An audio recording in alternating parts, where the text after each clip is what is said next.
Hi guys! Joy morning! Today is August 22, 2025. Friday, day off ko guys. Pero ang dami ko nga asikasuhin today. Busy-busy na naman ang peg ko. Need ko guys pumunta ngayon ng City Hall kasi may mga kukunin akong requirements para sa meeting tomorrow guys about sa aking house loan. But for now guys, samahan nyo ako mag-breakfast. I'm gonna have coffee and carrot cake. Itong automatic magnetic steering cup, ito na yung nagmi-mix ng aking coffee and creamer. Nasa yellow basket ko to guys. Nagkikrave kasi ako guys ng carrot cake. Ang sarap nito sa coffee. Ayan! Looks yummy!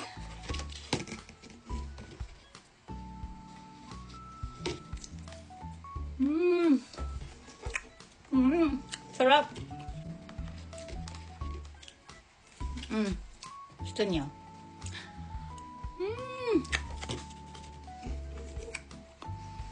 Ang sarap ng cream cheese. Namimiss ko na mag-bake ng carrot cake.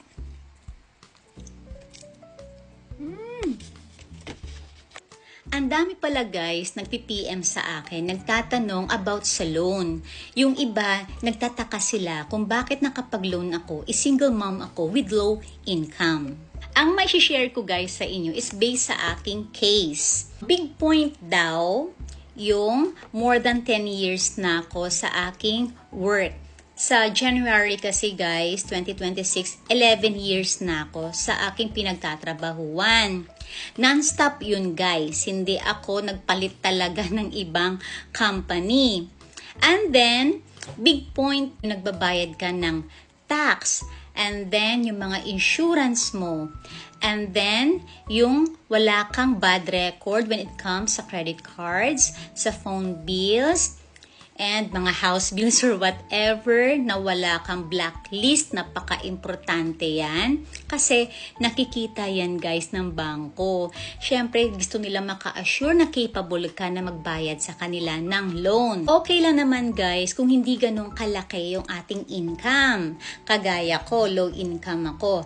Pero, kung mas malaki yung kinikita ninyo guys in a year, mas malaki din yung malulong ninyo. Sa case ko kasi guys, mas pabor sa akin na mababala yung malulong ko.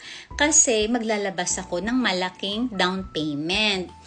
So kung kayo guys kagaya ko na low income pero may savings kayo na malaki, makakakuha kayo guys ng house loan.